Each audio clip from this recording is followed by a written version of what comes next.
मुख्तलिफ महकमों को हुकूमत पाकिस्तान की तरफ से प्राइवेटाइज करने का फैसला हुआ है और वफाकी हुकूमत ने 2024 से 2029 तक के निजकारी प्रोग्राम में हुकूमती तहवील में चलने वाले 24 इदारे हैं जिनकी निजकारी का बिलाखिर फैसला कर लिया है मर्हवार। और वफाकी वज़ीर निजकारी अब्दुल अलीम खान ने कौमी असम्बली में वक्फ़े सवालात में अपने तहरीरी जवाब के अंदर बताया और इन इदारों की निजकारी बताया गया है कि 3 मरहल में की जाएगी जिनकी मंजूरी वफाकी काबीना दे चुकी है। तो इसी पर बात कर लेते हैं। डॉक्टर सलमान शाह साबिक वज़ीर ख़ज़ाना हमारे साथ मौजूद हैं। डॉक्टर साहब, आपको वेलकम कहेंगे पाकिस्तान मॉर्निंग में। इस फैसले को एक तो कैसे देखते हैं आप? क्या निजकारी ही आखिरी हल है इदारों को बेहतर परफॉर्म करने के लिए या मुनाफा बख्श बनाने के लिए? अगर ऐसा ही है तो फिर इसमें इतनी देर क्यों हो गई? पिछले 30 साल से पाकिस्तान निजकारी कर रहा है, लेकिन निजकारी हो नहीं रही। तो बहुत ज़रूरी है कि निजकारी हो। और बेसिकली हुकूमत का काम बिजनेस चलाना नहीं है। हुकूमत का काम एक इकोनॉमिक एनवायरनमेंट है ना, जिसमें इन्वेस्टमेंट हो सके, जिसमें तरक्की हो सके, जिसमें मॉडर्नाइजेशन हो सके।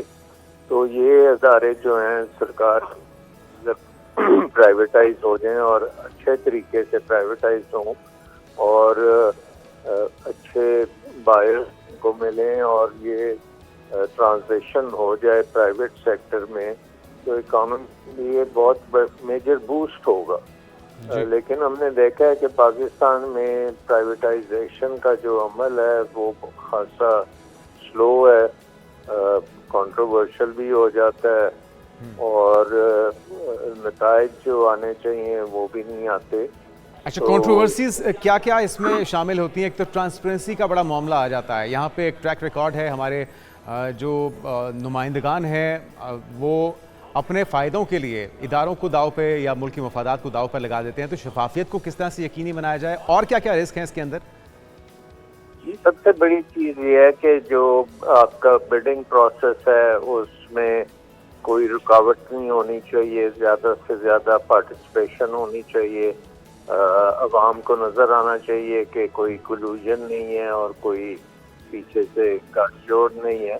तो ये कोई इतना मुश्किल काम नहीं है। पूरी दुनिया ने प्राइवेटाइजेशन की है। तो हमें तो पता है कि मार्गरेट थैचर के ज़माने में आज से 30 साल पहले बरतानिया में हुई, जर्मनी में हुआ। हर मुल्क जो है जहाँ पे ये स्टेट ओन्ड एंटरप्राइजेस थी वो प्राइवेटाइज हो चुकी। बहुत लंबा अरसा हो गया प्राइवेटाइज हो गए। पूरा मशरकी यूरोप जो है उसने सारी प्राइवेटाइजेशन कर दी हुई हैं। तो उसके लिए थर्ड पार्टी हो ऑडिट के लिए और इस निज़ाम को शफाफ बनाने के लिए आपकी राय क्या है इसमें डॉक्टर साहब?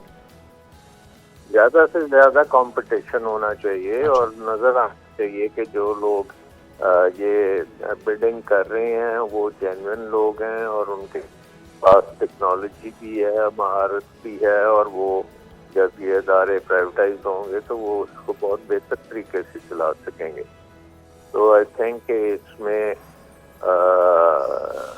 क्योंकि हिस्टोरिकली पाकिस्तान में कंपटीशन का फुकदान रहा है और यही लगी रही हैं बहुत से ट्रांसपेरेंसी के इश्यूज जो हैं वो आते हैं।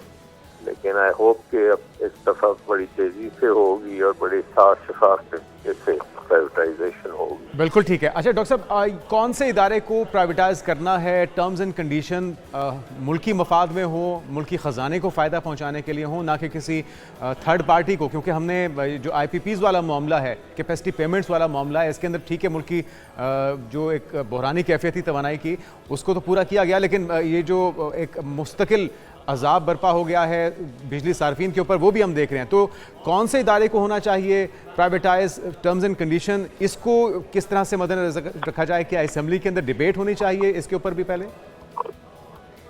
नहीं, आई थिंक ये तो इकोनॉमिक इश्यूज हैं और टेक्नोक्रेटिक इश्यूज हैं और इनको आप बेस्ट प्रैक्टिस जो है पूरी दुनिया की उसके मुताबिक आपको करना चाहिए।